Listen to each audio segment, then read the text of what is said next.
자, 그리고 전 이제 슬슬 웅줍 준비를 하고 있습니다.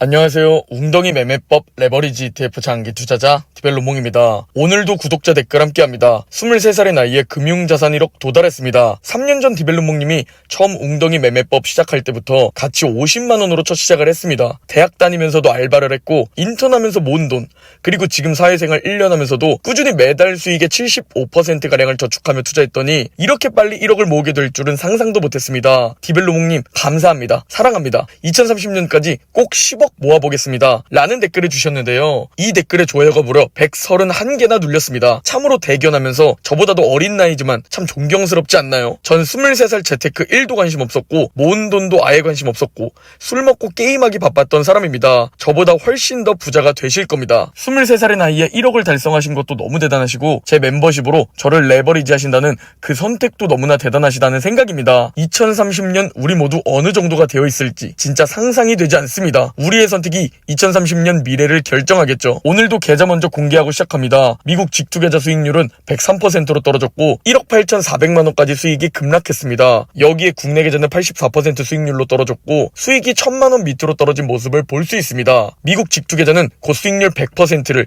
밑으로 뚫고 내려갈 수 있다는 생각도 듭니다. 또한 반도체 두배 USD 수익률이 394%로 급락했습니다. 불과 일주일 전 6월 19일 계좌 공개를 살펴보면 무려 518%라는 수익률을 보여줬는데 일주일 만에 엔비디아의 급락과 반도체의 급락으로 394%까지 수익률이 확 떨어진 모습을 볼 수 있습니다. 6배 수익에서 5배 수익으로 떨어지다니 그때 팔걸. 이라고 제가 후회할까요? 또한 비트코인 역시 급락하고 있으며 어느새 제 평단가 근처까지 내려왔고 수익률 30%까지 올랐던 비트코인은 현재 3% 수익에 머물러 있는 상황입니다. 수익률 30%에서 3%로 그때 팔걸. 이라고 제가 후회할까요? 절대 아닙니다. 진짜로 별 생각 없이 그냥 그러려니 하고 있습니다. 왜? 이런 단기적인 출렁임, 변동성, 오름과 내림은 매우 지극히 당연한 현상이기 때문입니다. 껄무새가 되면 올바른 판단이 불가능해질 뿐더러 고점에서 매도했다고 치더라도 저점에서 다시 풀매수하는 것은 불가능에 가깝습니다. 한 번은 그렇게 할 수 있겠지만 연속적으로 하는 사람은 아무도 없습니다. 그러니 이 주식시장의 오름과 내림처럼 여러분이 투자를 하고 계시다면 내 자산의 오름과 내림도 받아들여야 합니다. 결국 시간이 지나면 더 올라갈 텐데 애매하게 지금 더 떨어질 것 같아서 팔면 분명 주식시장과 비트코인은 여러분을 기다려주지 않고 반등해버리기 마련입니다. 이렇게 주식시장이 반등하면 저점에서 못 샀다는 후회 때문에 큰 비중 매수에 들어가지 못하게 되고요. 그래서 그냥 가만히 보유하는 것이 최고의 선택이다 라고 여러분들께 강조드리는 겁니다. 당장 눈앞의 나무를 보지 마시고 우리가 좀 더 멀리 바라본다면 결국 미국 주식은 지금보다 더 위로 올라갈 겁니다. 그러니 우리는 이럴 때 수량을 모을 준비를 해야지 고점에서 팔고 저점에 다시 들어간다는 그런 거만한 생각은 절대 하지 마시기 바랍니다. 그럼에도 난 할 수 있을 것만 같다 싶으시면 직접 몇 번 해보시면 깨닫게 되실 겁니다. 제가 아무리 말씀드려도 직접 경험해보는 것만큼 좋은 배움은 없습니다. 저 역시 고점에서 팔고 저점에서 다시 들어가 볼 수 있을 것 같아서 정말 많은 시도를 해봤지만 불가능했고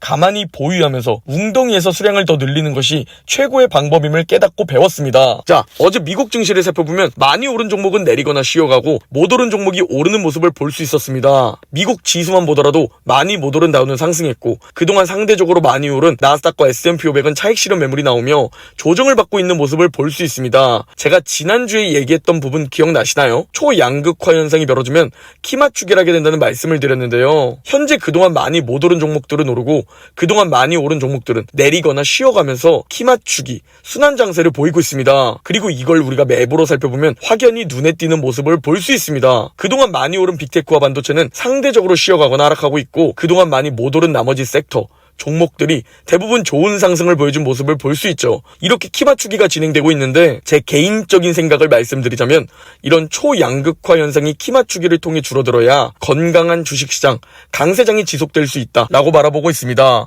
즉 지금 이렇게 차익 실현 매물로 하락하고 키 맞추기, 순환 장세가 펼쳐지는 것은 2보 전진을 위한 1보 후퇴로 오히려 긍정적으로 생각하고 있습니다. 특히 현재 대장주 엔비디아의 급락이 심하죠. 사실상 엔비디아와 반도체만 하락하고 있다라고 봐도 무방 도망할 정도로 크게 하락하고 있는데요. 3일 동안 거의 마이너스 15% 정도 급락하고 있습니다. 우리는 이미 이를 알고 있었습니다. 단기간 너무 많이 올랐다는 점과 개인 투자자들이 올라탔다는 점 등 여러 데이터와 지표들을 보면서 엔비디아는 지금 보유자의 영역에 진입했다 라는 영상을 여러분들께 공유드렸죠. 그리고 그 이후 급락을 보이면서 현재 RSI 과열을 서서히 시키고 있는 상황입니다. 여기에 맥드 데드크로스도 발생되면서 좀 더 하락이 지속될 수는 있다 라는 가능성이 좀 더 높은 상황임을 우리가 공부해 볼 수 있습니다. 이 대장주 엔비디아의 하락과 함께 거의 모든 반도체 종목들이 크게 하락하며 피바다인 모습을 우리가 볼 수 있는데요. 반도체 계절성을 살펴보면 기막히게 6월 중순부터 7월 말까지 과거에도 약세가 지속되었다는 사실입니다. 자, 현재 반도체 하락을 구해줄 가장 가까운 이벤트가 뭐냐면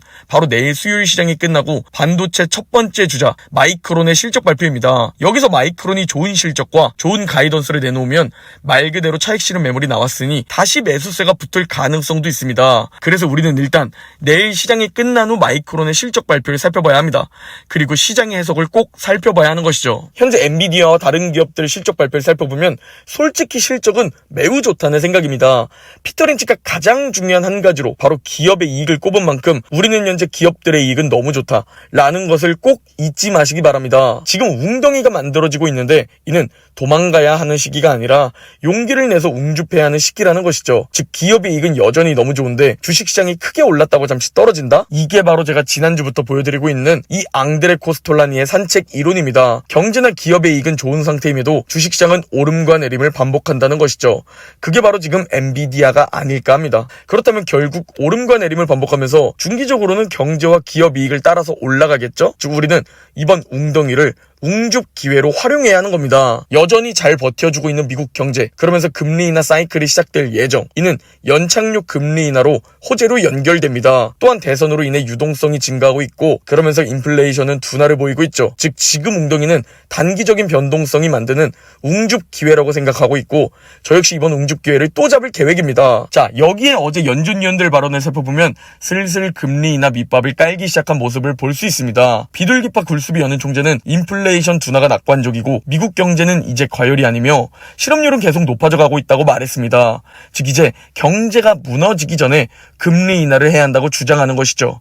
메리 데일리 연은 총재도 이제는 인플레이션뿐만 아니라 고용에도 관심을 가져야 한다고 주장했는데요. 이게 뭘 뜻하는지 그래프를 보면 이해가 되실 겁니다.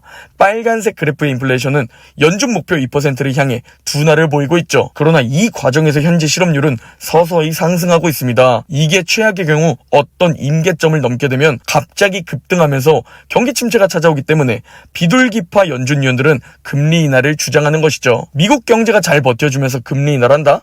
그런데 지금 차익 실현으로 웅덩이를 만들고 있다? 이는 매우 좋은 웅줍 기회로 연결되겠죠? 그래서 제가 경기 침체만 아니면 된다 라고 지겹도록 작년부터 외쳐오고 있는 겁니다. 자, 그리고 전 이제 슬슬 웅줍 준비를 하고 있습니다. 나스닥 일봉 차트를 보면 3일 연속 하락하고 있음에도 그동안 너무 많이 올랐기 때문에 아직 21선에 닿지 않은 차트를 볼 수 있습니다. 저도 지금 매수하고 싶지만 인내심을 가지고 제 투자 원칙을 지키기 위해 21선 터치를 기다리고 있는 상황입니다. 제가 지난주에 말씀드렸던 부분이 뭡니까?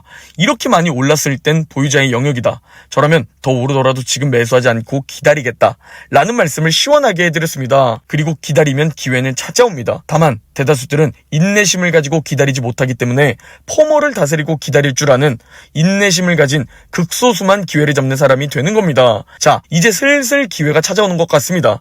저도 어디까지 떨어질지는 모릅니다. 저도 언제까지 지속될지도 모르고요. 그래서 제 원칙을 가지고 투자하고 있습니다. 지금 찾아오고 있는 이 기회 또 놓치고 껄무새가 되실 건가요? 한 번 사는 소중한 인생인데 기회를 잡고 극소수가 되어 멋진 인생 한번 살아봐야 하는 것 아닙니까? 극소수인 누군가는 23살의 나이에 금융자산 1억에 도달했습니다. 난 늦었다고요? 지금 시작해도 2030년까지 얼마나 많은 시간이 남아있는데?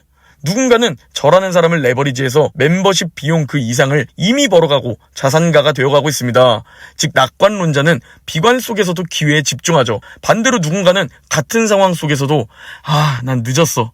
난 이래서 안 돼 라고 말하죠. 즉 비관론자는 낙관 속에서도 장애물에 집중합니다. 될 이유를 찾고 행동해야지 안 될 핑계만 찾아선 성공할 수 없습니다. 지금 제 자산도 잠시 출렁이고 있고 제 수익률과 수익금 모두 내려가고 있습니다. 그러나 이건 지극히 당연한 현상입니다. 저는 그것도 모두 투명하게 공유드리고 있고요. 장기적으로 뛰어난 투자 성적을 얻기 위해선 단기적으로 나쁜 성적, 웅덩이를 견뎌내야 하는 것이죠. 그게 지금 바로 이 상황입니다. 그리고 지금 이 상황, 웅덩이에서는 우리가 들고 있던 연금 비중을 가지고 우상향하는 자산으로 바꾸는 행위를 하는 겁니다. 이걸 우리는 웅덩이에서 줍줍하는 웅줍이라고 부르고 있죠. 저와 함께 이번에 극소수가 되어 이번 기회도 꼭 잡으셨으면 합니다. 오늘 영상은 여기까지입니다. 제 영상이 도움이 되셨다면 구독, 좋아요, 댓글, 알림 설정 부탁드립니다. 그럼 내일 영상에서 뵙겠습니다.